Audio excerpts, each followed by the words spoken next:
Mark Urban there. Now let's take stock of what a moment this is. Joining us here, Martin Amis, the novelist who lives in New York and has been writing about Donald Trump for Harper's Magazine recently, and Ann Coulter, the conservative writer and broadcaster and author of the book In Trump We Trust. And it's lovely to have you both here. I hope you're not freezing. And you sit here today. Well, what Trump did, I mean, both political parties left it wide open for him. He's not a Republican. He's not a Democrat.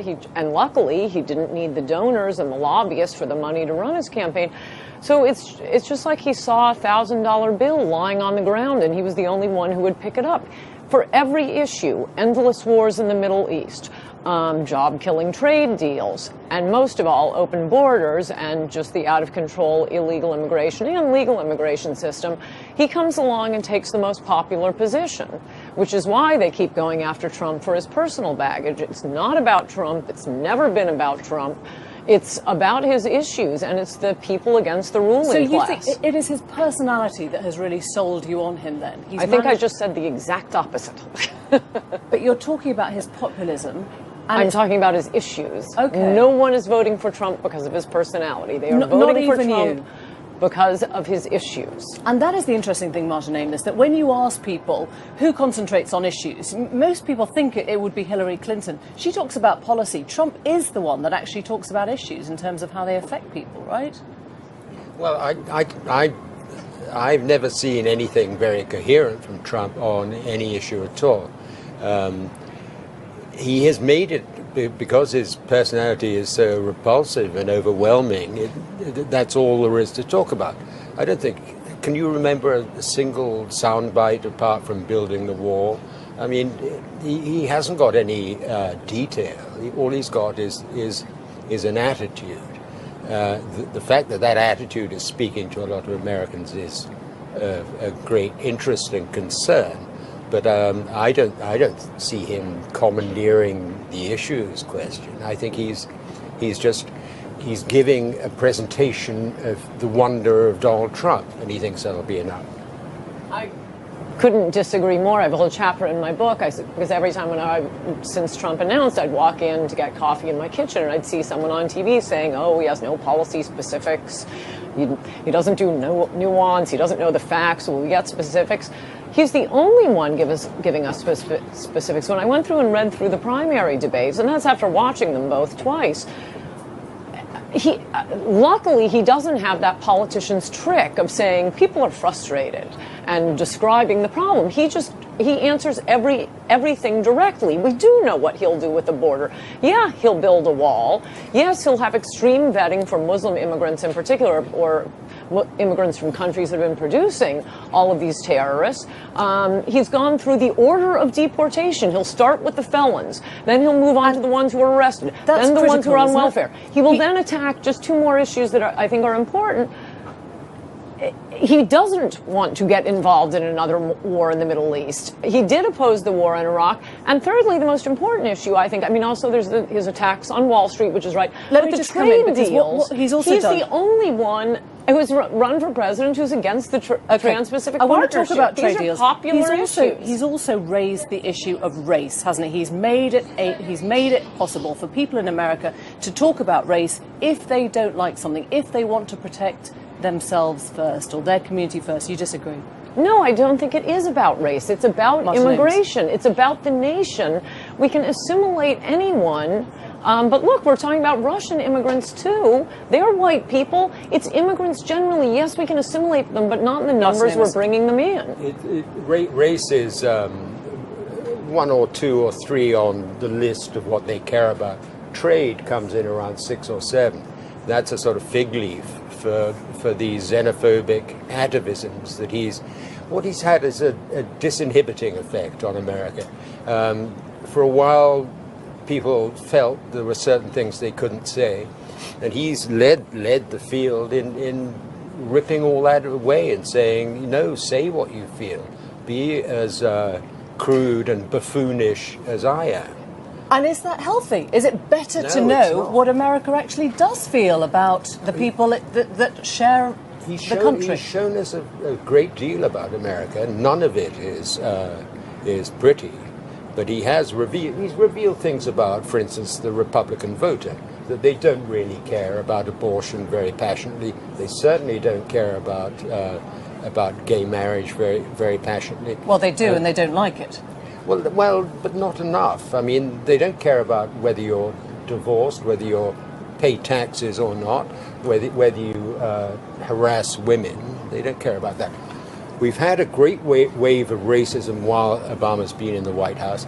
Now prepare for a great wave of misogyny.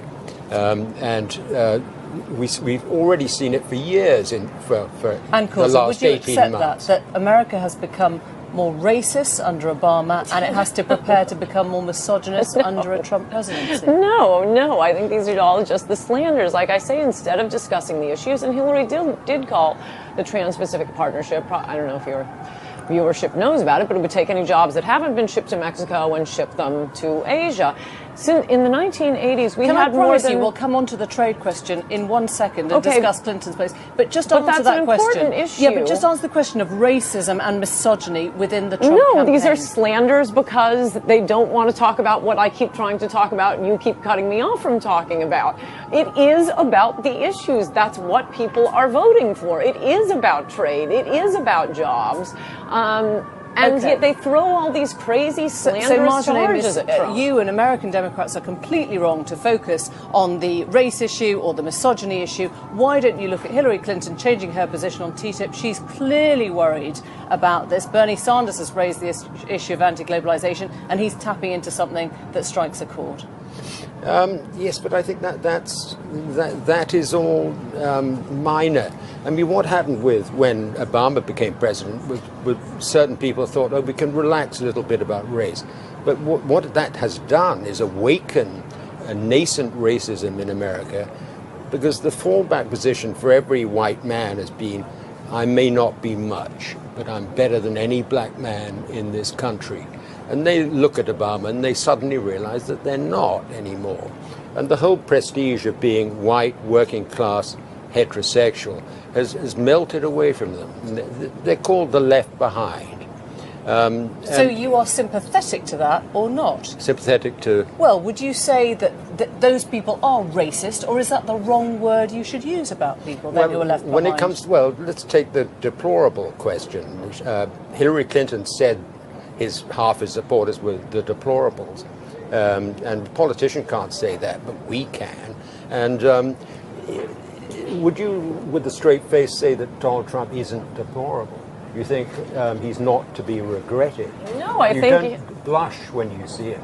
No, if I can answer, no, I think your sneering remarks about white men, why do you have to turn everything into race? Again, Trump and his supporters care about the country and the issues. And as for white men feeling like they're better than blacks, I submit that, and that's what the evidence looks like now, but we'll find out within 24 hours if I'm right. I've been taking bets on it all year. I will bet you Donald Trump gets more of the black vote than any Republican since Richard Nixon, or you don't have black people rushing to the polls. The idea that this is whites trying to oppress blacks, no, it's Americans against the ruling class, because for people like you, immigration is a triple. You get cheap servants, you get virtue, and you get someone to stand between you and the hordes. It's great for the ruling class. It's not so good for people who are competing for those jobs, including blacks, including Hispanics, and some white men.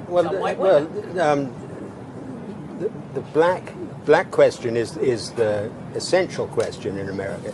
I mean, let's not forget you had a civil war about this, and 650,000 of you thought it was worth killing each other, either to abolish it or to maintain it. After that, you had another century of Jim Crow and segregation. And it was not until a century after the Civil War did you make any progress at all. We will be carrying this on Facebook with a live discussion, but that's all we have time for tonight. We'll be back in New York City tomorrow. We'll have a special program on Wednesday, Results Day, from Washington. From all of us here, good night. Thanks for watching. The downside of cap and trade is your taxes will go up massively, your electricity bills will go through the roof, thousands, some say millions of Americans will lose jobs. But the upside of cap and trade is, if it passes and we defeat global warming, Washington, D.C. will see snow again.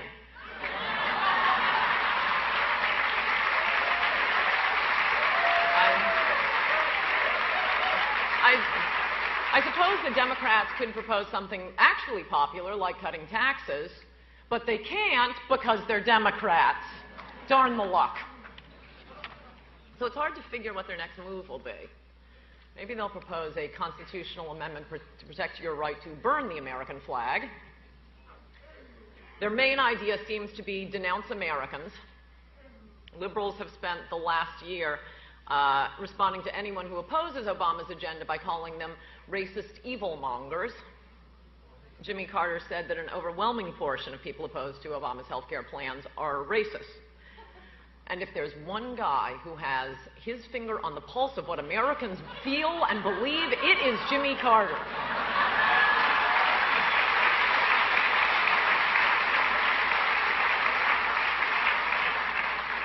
Nancy Pelosi called the opponents of big government un-American. So I think we know the Botox is seeping into her brain now. Harry Reid called them evilmongers. Wait, I'm sorry, who's Harry Reid again? CNN calls them teabaggers, which is the gayest term I've ever heard on CNN, other than Anderson Cooper.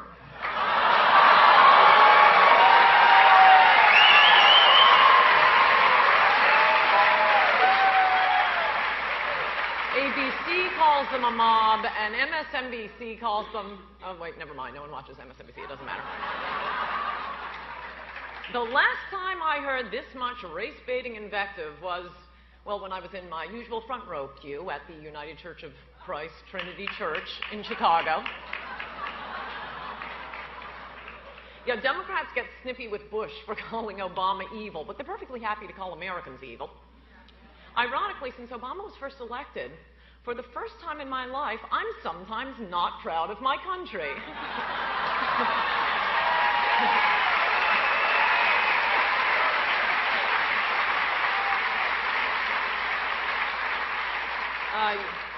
You've been a great crowd, especially considering you're all paid shills by the insurance company.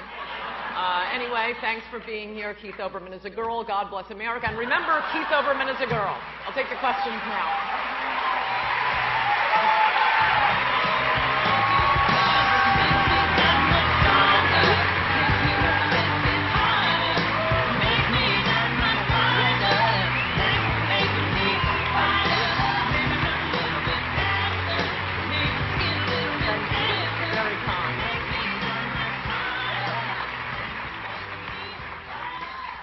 We only have about 10 minutes for questions. And I don't know how we do it. Are there mics?